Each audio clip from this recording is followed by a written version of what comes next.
Salut, bienvenue pour une nouvelle vidéo et pour un nouvel update lecture. Je galère de ouf en ce moment à avoir assez de livres pour tourner des updates lecture. C'est un truc de fou. Normalement je suis hyper en avance sur les updates, j'en tourne 3-4 en même temps et ils sortent dans les semaines qui viennent tellement je suis en avance. Mais là, je sais pas, j'arrive pas. C'est une catastrophe. Donc là j'ai terminé un livre hier et je tourne l'update lecture aujourd'hui. Pour vous dire que je vais en tourner qu'un, ce qui arrive extrêmement rarement que je ne tourne qu'un seul update lecture, mais bon. Si je le tourne pas, il sortira pas à la date à laquelle j'ai prévu qu'il sorte. Donc il va falloir que je le tourne aujourd'hui, à un moment donné c'est parti. Bref, j'allais dire c'est les 4 derniers livres du mois de la fantasy que j'ai lus. Oui et non, parce qu'en vrai il m'en reste 2 de ma palle du mois de la fantasy, mais là à l'heure où je tourne ce vlog pas du tout, cette vidéo on est quelque chose comme le 30 ou le 31 mai. D'ailleurs faut que je vérifie la date parce que c'est potentiellement l'anniversaire de ma cousine, vous vous en foutez, mais faut pas que j'oublie. Bref, il m'en reste 2, mais clairement je les terminerai pas d'ici fin mai parce que là on est le 30 ou le 31 donc c'est mort. Il me reste La ville sans vent que j'ai mis en pause, que je reprendrai je sais pas quand, et le tome 6 de La route du temps que j'ai à peine entamé. Donc pas prévu que je le finisse d'ici demain ou après-demain. Pas prévu. Bref, donc voilà, c'est les 4 derniers livres que j'ai lus au mois de mai pour le mois de la fantasy, sur le mois de mai, dans les temps et tout. Il n'y a qu'un seul abandon, on va commencer par lui en plus. Et ensuite, on a 2 très bonnes lectures et une lecture un peu mitigée. Vous allez voir. Bref, c'est parti. Le premier, c'est Le dernier dragon sur Terre de Eowyn Colfer et c'est celui donc que j'ai abandonné. Je n'ai pas compris. Vraiment, je n'ai pas compris. Pour moi, il y a 2 choses qui sont incompatibles, les dragons et la technologie. C'est pas possible. Or là, on a un dragon inscrit sur Facebook et sur les réseaux sociaux. Je suis désolée, mais dans ma tête, moi, ça... c'est pas possible. C'est comme un truc de temps, là. Comment ça s'appelle? Je sais plus, là. Vous savez, un anachronisme, je crois que c'est ça. Quand tu fais un truc dans le Moyen-Âge et que tu as un téléphone. Pour moi, ça ne va pas ensemble. Ce n'est pas possible, ce n'est pas cohérent. Mon cerveau, Mon cerveau, il y a des choses avec lesquelles il a du mal. Hein. Je vous en parle beaucoup, mais vraiment, il y a des choses, il les accepte pas. Il peut pas, c'est pas possible. Mon cerveau, il dit non. Il rejette complètement le truc. Et là, pas moyen. En plus, j'ai pas compris au début, j'étais perdue et tout. Je crois que j'ai lu genre 2 chapitres. Et j'ai pas compris. Vraiment, je n'ai pas compris. Donc voilà, on suit un dragon qui a priori est le dernier dragon sur Terre. Il y a des hommes autour de lui. Dans le résumé, on te parle de Netflix. Le dragon est sur Facebook. Et voilà, au début, tu le suis dans sa vie plan-plan, dans son espèce de... Je sais plus si c'est dans une espèce de montagne ou près d'un lac. Peut-être c'est les 2 en même temps, je sais plus. Enfin bref, vraiment, dragon et technologie en même temps, mon cerveau, il y arrive pas. Qu'un dragon soit inscrit sur Facebook, moi je trouve ça lunaire. Enfin vraiment, c'est pas possible. C'est pas possible, et c'est pas ce que je cherche quand je veux lire un livre sur les dragons. Du coup, j'ai été surprise en fait, parce que c'est pas ce que je m'attendais à trouver dans ce livre, encore une fois, parce que j'ai monté le dernier le bilan de la Trinquepale il y a pas longtemps. Je sais pas si elle est sortie pour vous, mais bref. Je devrais lire les résumés des livres au lieu de me fier uniquement aux avis des gens, mais je lis jamais les résumés des livres. C'est comme ça. Donc voilà, je ne savais pas que ça allait être ça. C'est ça, et ça ne me convient pas, ça ne me plaît pas, ça ne me va pas. Du coup, j'ai pas lu. Ensuite, j'ai lu Rebecca King, le tome 4, Ancestral, de Cassandra O'Donnell. J'adore cette saga. Et je parlais en vlog du fait qu'on n'était pas à l'abri qu'un tome que je lis soit un peu moins bien que les autres. Et c'est un peu le cas de celui-là. J'ai bien aimé, franchement, j'ai passé un bon moment, j'ai été au bout, je lirai la suite, c'est pas la question. Mais... dans ce tome-là, on tend un peu plus vers de la romance paranormale. Et en fait, dans ma tête, je crois que je l'ai jamais dit en vidéo ou même en vlog, mais dans ma tête, une romance paranormale, c'est toujours à la limite du viol. Et ça me dérange, vraiment fondamentalement ça me dérange, c'est quelque chose que je ne comprends pas. En fait, dans les romances paranormales, on est souvent avec un personnage féminin qui est physiquement attiré par quelqu'un, en général c'est un être naturel parce que c'est une romance paranormale, mais qui ne veut pas. Elle veut dire non, et elle dit parfois même non, mais son corps dit oui, et donc du coup le gars il se laisse un petit peu emporter et il fait ce qu'il veut, tu vois. Ce qui pour moi est un viol parce qu'elle a dit non, vous voyez. Et là, on n'en est quand même pas très loin dans ce tome-là en particulier. C'est dommage parce que le personnage masculin en question, je l'aime beaucoup, on l'a déjà vu dans les tomes d'avant et tout, mais là, vraiment, la scène qu'on a est... ça me met mal à l'aise. Voilà. Bref, sinon, dans cette saga, peut-être résumer un petit peu le truc, on suit donc Rebecca Keane, qui est une sorcière très puissante.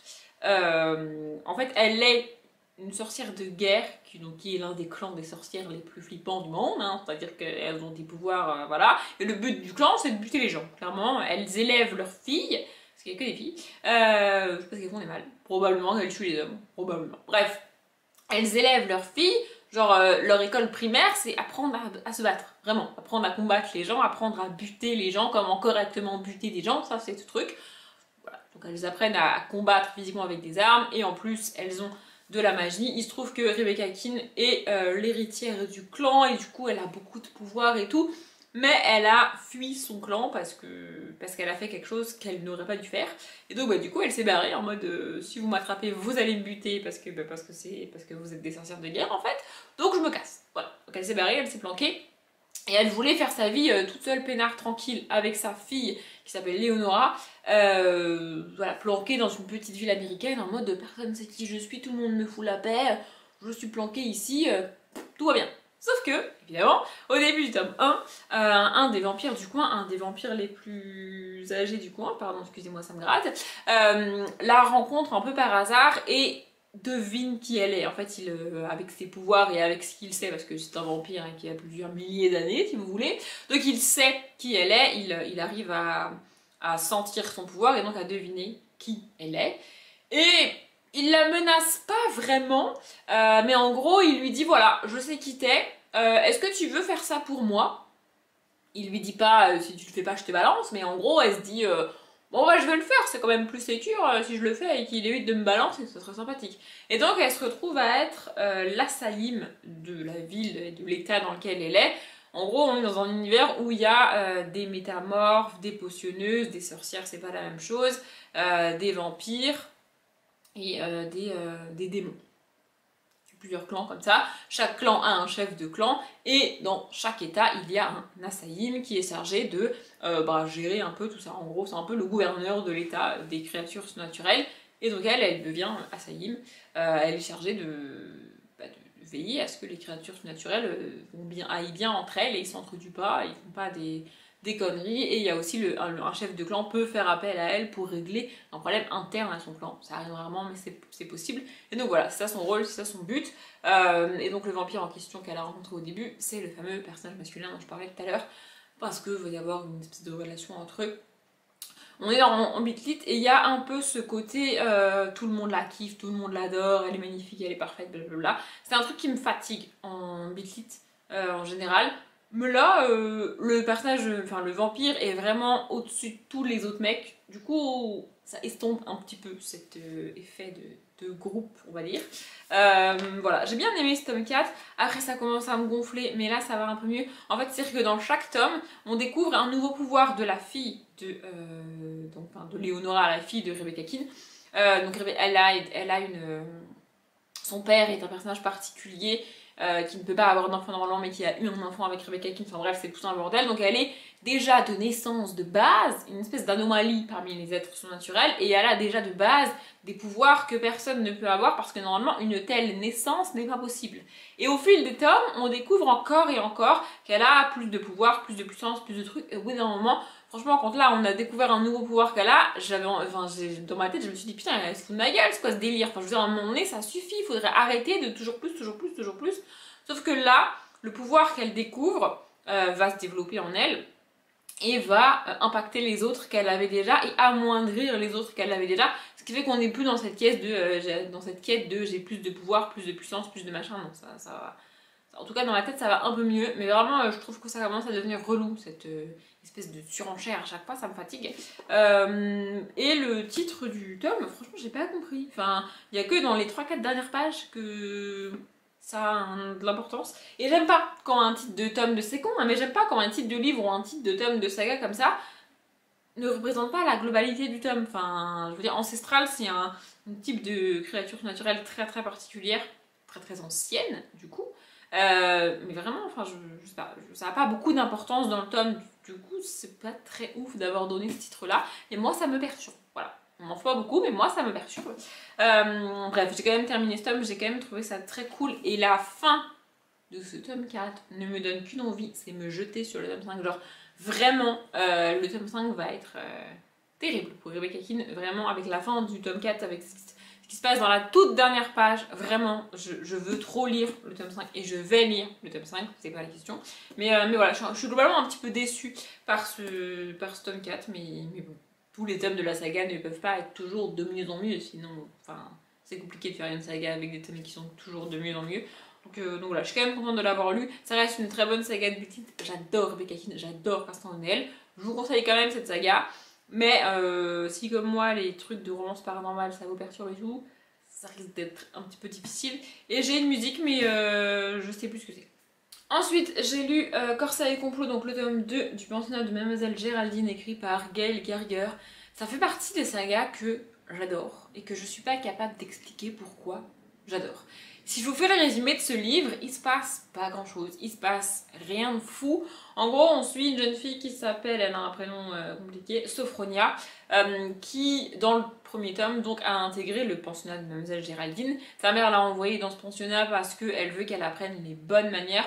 On doit être au 18e ou au 19e, un truc comme ça. En tout cas, une époque où les femmes portent des corsets, comme c'est marqué dans le titre, des grosses robes et tout, comme c'est le cas sur la couverture, où les convenances sont très très fortes et pèsent vraiment sur la vie des femmes à cette époque-là. Il faut qu'elles trouvent un mari, il faut qu'elles soient sages, il faut qu'elles soient calmes, il faut qu'elles ne montrent pas leurs chevilles, attention.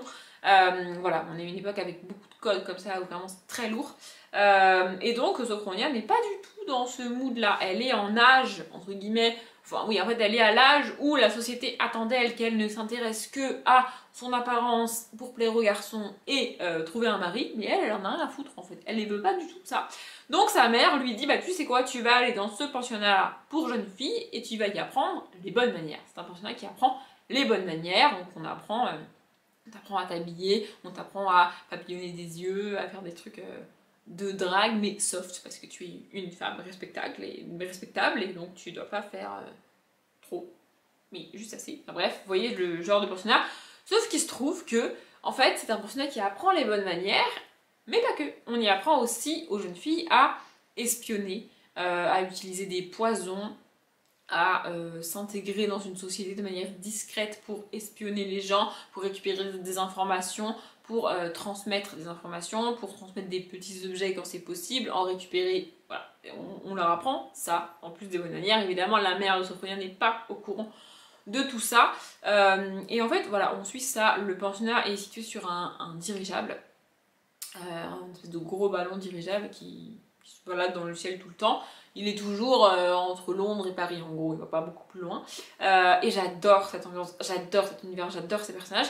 Et en gros, la seule chose qui se passe dans ce tome-là, c'est que la meilleure amie de Sophronia est a priori menacée par quelqu'un, on sait pas qui, on sait pas pourquoi. Et Sophronia essaye en même temps de la protéger et d'éviter que les gars ou les filles, on sait pas trop, l'attaquent, sa meilleure amie. Et en même temps de découvrir ce qu'ils veulent et pourquoi, et voilà. Mais c'est tout ce qui se passe en plus de 300 pages, quasiment 400 pages, 380 pages. Vraiment c'est tout, c'est le résumé du livre, c'est tout ce qui se passe. Mais j'adore les personnages, j'adore l'ambiance, j'adore l'univers. En plus, pour avoir lu Le Protectorat de l'Ombrelle, qui est une autre saga écrite par l'autrice, il y a des références qui sont faites au Protectorat de l'Ombrelle dans cette saga-là. C'est pas gênant si on n'a pas lu Le Protectorat de l'Ombrelle, puisque cette saga se passe avant Le Protectorat de l'Ombrelle, au niveau de l'espace-temps. Mais si on a lu Le Protectorat de l'Ombrelle, il y a des personnages qui sont cités, il y a notamment des loups-garous, des vampires évidemment, puisqu'ils ne vieillissent pas, ou même des familles où on a vu les descendants dans le Protectorat de l'Ombrelle, et qu'on a ici les parents. En gros, il y a ici une petite fille qui a 10 ans, Geneviève le Fou, qui est sur le dirigeable avec les jeunes filles. Elle a 10 ans, elle n'est pas du tout en école avec elle et tout parce qu'elle n'a pas l'âge, mais elle est sur le dirigeable, bref. Et on retrouve ce personnage-là, adulte, qui doit avoir, je sais pas, 35-40 ans, dans Le Protectorat de l'Ombrelle. Et la voir, petite fille, en fait, on voit comment elle est à 10 ans et comment elle est en train de se construire pour devenir la femme qu'on a déjà vue dans Le Protectorat de l'Ombrelle si on l'a lu. Je trouve ça ouf, et l'inverse c'est possible, hein, si vous commencez par celui-là et qu'ensuite vous lisez Le Protectorat de l'Ombrelle, vous aurez les mêmes Enfin, les mêmes références du coup. Enfin bref, j'adore Gail Carriger. J'adore la manière qu'elle a de prendre les codes hyper stricts de l'époque et de les détourner et d'en rire. Il y a des scènes, pas ici, mais plus dans le protectorat de l'ombrelle. Je me rappelle d'une scène, elle est vraiment elle est gravée dans la mémoire. J'avais trouvé ça à mourir de rire. J'avais pas éclaté de rire, mais c'est drôle, je trouve.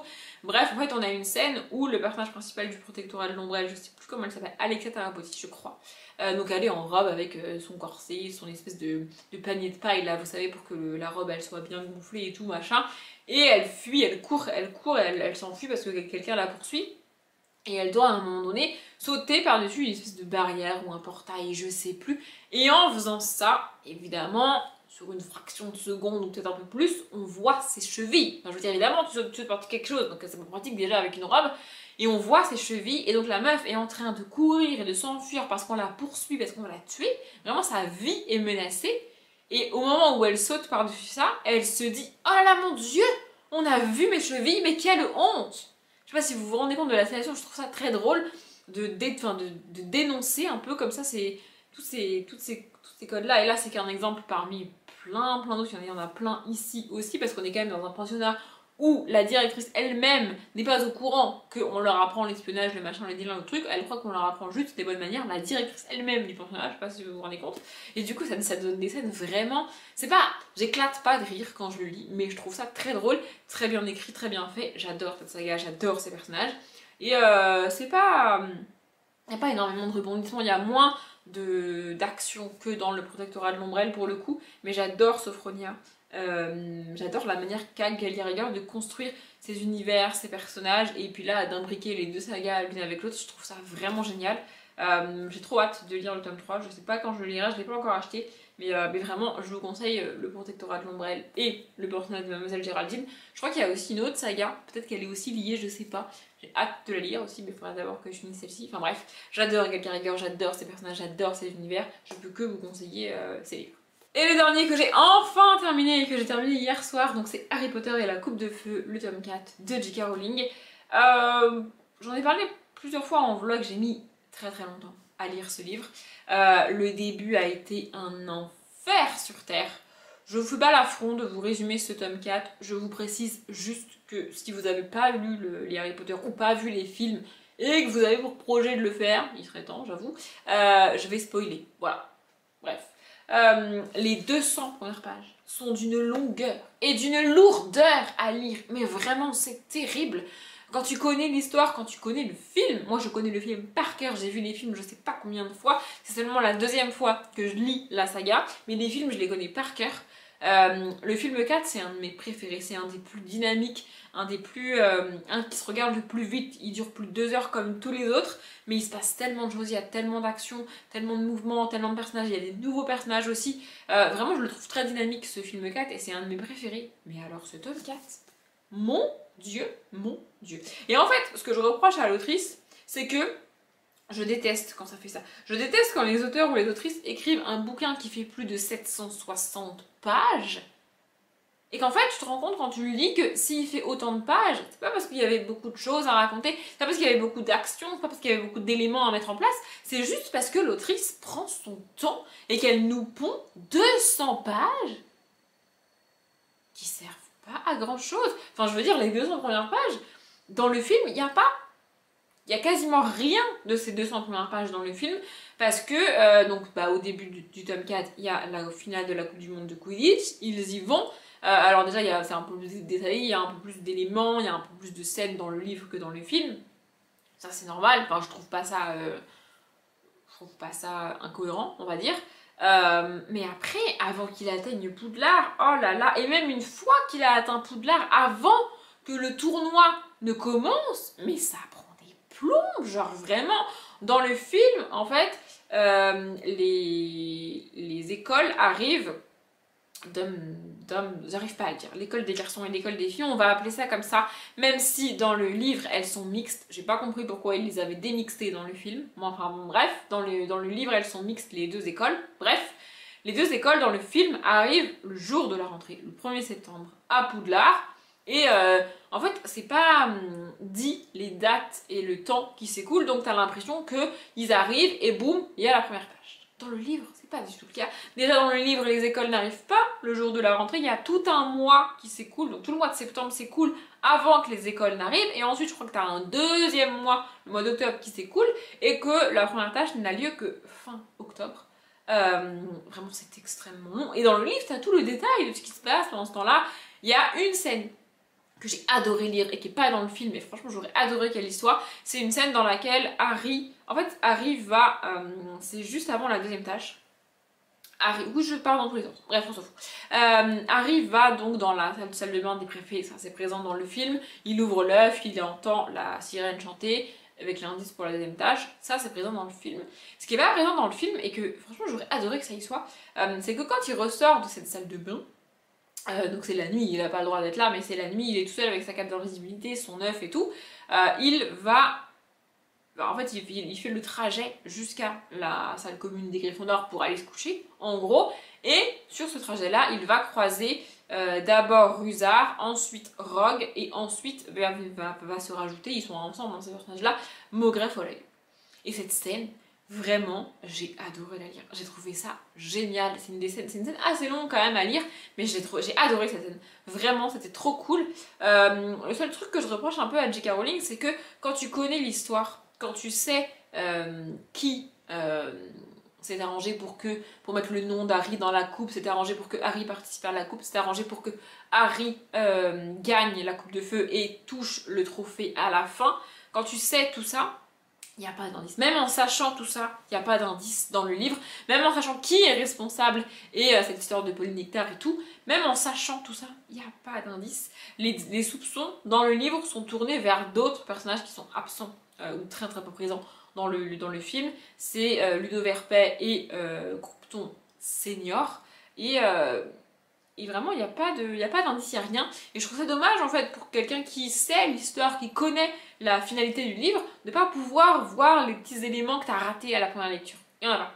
Vraiment, je les ai cherchés, et soit je suis aveugle ou je suis très con, mais pour moi, il n'y en a pas. Vraiment, il n'y en a pas. Maugrey Folleuil est très absent. Il est beaucoup moins présent dans le livre que dans le film. Dans le film, tu le vois beaucoup plus être avec Harry, tu le vois beaucoup plus lui parler. Vous allez me dire, Audrey, il n'y en a pas beaucoup des scènes comme ça. Oui, mais il y en a plus que dans le livre, je vous assure. Vraiment, dans le livre, Maugrey Folleuil, tu le vois quasiment pas. Genre, vraiment, Hagrid prend plus de place que Maugrey Folleuil dans le livre. Pour vous donner un ordre d'idée, vraiment. J'aime beaucoup Hagrid, hein, c'est pas la question, mais... Enfin, vraiment, j'ai trouvé ça dommage de pas aiguiller le lecteur. Je sais pas, après c'est probablement difficile de laisser des indices que tu ne peux voir qu'à la deuxième lecture, probablement, mais je trouve ça dommage. Bref, et c'est aussi ce que j'attendais de cette relecture du tome 4, c'était de voir ces éléments-là qui peuvent te permettre d'avoir des soupçons sur Maugrey Folleuil, et il n'y en a pas. Vraiment, il n'y en a pas, les soupçons sont tournés totalement ailleurs.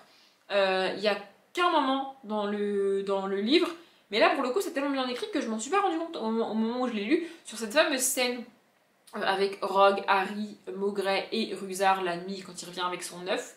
En fait, Harry passe par là, par cet endroit du château, parce qu'il a la carte du maraudeur. Évidemment, il se promène tout seul dans la nuit dans le château alors qu'il n'a pas le droit, donc il a la carte. Et il voit un nom dans la réserve de Rogue, un nom d'une personne que... Il n'est pas censé être là, cette personne. En plus, on la cherche depuis plusieurs semaines, cette personne. Donc, il va voir. Et en fait... Sur le coup, vu que lui il est focus sur cette personne-là, en gros il cherche Croupton Senior et il voit Barty Croupton marqué sur sa carte, vous voyez. Et du coup il se dit, oh là là, mais qu'est-ce qu'il fait là, il faut que j'aille le voir, on l'a enfin retrouvé et tout. Et toi t'es avec lui, enfin moi sur le coup j'étais vraiment avec lui en mode, bah oui c'est vrai, il est là, vas-y va le voir et tout. Et j'ai pas tilté. C'est après seulement, une fois que j'ai vu Maugrey arriver et que je sais qui est réellement Maugrey, que j'ai tilté. J'ai fait putain, c'était Barty Croupton, mais Junior en fait qu'il voyait. Sauf que dans le livre, on te dit que Barty Croupton Junior est mort. Du coup, j'ai même fini par me dire, ça veut dire que dans le film, ils ont été jusqu'à modifier la personne qui prend l'apparence de Maugrey. C'est quand même gros, vous voyez. Tellement, vraiment tellement c'était bien fait, je me suis fait avoir alors que je connais la solution. Mais comme j'ai lu le livre qu'une fois et que je connais le film par cœur, c'était possible qu'ils aient changé le personnage dans le film, tu vois. Enfin, mais c'est pas le cas. Bref, voilà. À part les 250, 260 premières pages que vraiment j'ai eu du mal à lire, après ça va. Harry m'a tapé sur le système un tout petit peu pendant la première tâche parce que le gars il se sent plus, enfin genre il est sur un balai face à un dragon et il se dit YOLO je suis trop fort, vas-y go. C'était un dragon quand même Harry, ça dirait d'arrêter de se comporter comme comme un ado en fait, hein, voilà. Mais sinon franchement Ron n'est pas insupportable du tout. Hermione est très cool et Harry sur toute la fin est vraiment très cool. Ah oui, il y a aussi autre chose que je voulais dire. Cette lecture est très longue. Bref, à la fin, du coup, quand Harry atterrit dans le cimetière avec Cédric, Voldemort et tous les mange-morts et tout, Voldemort fait un très long discours dans ce cimetière qu'on n'a pas dans le film. Et en gros, ce discours retrace tout ce qu'il a fait au cours des 13 années qui viennent de s'écouler depuis que Harry l'a à peu près détruit malgré sa volonté quand il était bébé, jusqu'à ce qu'il revienne là, dans ce cimetière. Vraiment, il raconte et il détaille tout ce qui s'est passé, tout ce qu'il a fait, comment il a galéré. Et vraiment, j'ai trouvé ce discours hyper cool. Alors après, ce discours est vraiment très long. Il y a un discours de présent dans le film, mais il n'y a pas du tout qui est dit. Et vraiment, j'ai trouvé ça hyper cool d'avoir ce discours-là. Et ensuite, on a aussi, dans le film, c'est hyper rapide. Genre, Harry revient avec Cédric et la coupe. Il dit, tout le monde se rend compte que Cédric est mort. Hop, Voldemort, pas du tout. Dumbledore récupère Harry. Et on découvre que Folleuil n'est pas Folleuil en fait. Et bim bam boum, c'est fini. Le film, vraiment c'est très rapide dans le film alors que dans le livre ça prend un peu plus de temps et tu te rends réellement compte du traumatisme que Harry a vécu parce que dans le film t'as l'impression qu'il se remet en un claquement de doigts. Il vient quand même d'affronter Voldemort, de découvrir que plusieurs dizaines de personnes, les mange-morts, sont prêtes à le rejoindre pour le mal de nouveau et il vient quand même d'assister au meurtre de Cédric Diggory, donc c'est pas quand même, c'est quand même compliqué tout ça. Mais dans le film t'as l'impression que pas de soucis, vas-y il se remet, t'inquiète. Dans le livre, c'est plus détaillé, il va à l'infirmerie, il raconte tout ça. Et dans le livre, dès la fin du livre 4, J.K. Rowling met en place ce qui va se passer dans le tome 5, à savoir que le ministère de la magie refuse d'accepter et de croire que Voldemort est de retour. Il refuse de croire Dumbledore, il refuse de croire Harry. Et il tue Barty Croughton Jr. pour ne pas qu'il témoigne. Et donc, du coup... Voilà, le ministre de la magie le tue et il dit non mais vous inquiétez pas, vous racontez n'importe quoi, ce gars est fou, en parlant de Harry, Dumbledore, vous racontez n'importe quoi, et il lui dit même attention si vous continuez comme ça, je ne vais plus vous laisser diriger Poudlard comme vous le voulez et je vais mettre mon nez là-dedans. Et quand t'as vu ou lu le tome 5, tu sais ce qui se passe dans le tome 5, donc vraiment il y a ça qui est mis en place dans la fin du livre 4, ce qui n'est pas le cas dans le film. Et il y a toute cette histoire avec Winky. Et vraiment, j'aime bien Winky. Elle est très peu présente dans le film. Mais vraiment, donc Winky, c'est l'elfe de maison des Croupetons. Et vraiment, j'aime beaucoup. Voilà. En tout cas, en gros, je dirais que j'ai bien aimé les 400 dernières pages du bouquin. Ce qui n'est pas énorme, parce qu'il en fait plus de 760. Mais ouais, il y a quand même des longueurs, il y a pas mal d'infos par rapport au film, ça c'est cool. Mais vraiment, les 260 premières pages, franchement, c'était pas nécessaire de faire aussi long, en fait, avant que la première page ne commence. Parce que vraiment, la première page commence à la page 264 de mémoire. C'est très long, vraiment c'est très long. Mais bon, ça reste Harry Potter, ça reste une bonne saga, évidemment, je vais pas cracher sur Harry Potter maintenant, si je la relis maintenant c'est parce que j'ai envie, vous voyez, mais ouais, le début du tome 4 là franchement c'est abusé, et le film 4 est un de mes films préférés, je pense que si je fais les classements, le film 4 il vient en deuxième, le premier c'est le 6, ça n'a pas changé, mais là le livre 4 il va finir très loin dans mon classement, peut-être que quand j'aurai fini la saga je les classerai, les films et les livres, parce que du coup ça va pas être le même classement du tout, mais bref. Voilà. J'ai beaucoup parlé, j'ai beaucoup blablaté, cette belle lecture est un peu long, mais j'espère qu'il vous a quand même plu. Comme d'habitude, je vous souhaite une bonne journée, un bon après-midi, un bon appétit ou une bonne nuit, et je vous dis à bientôt.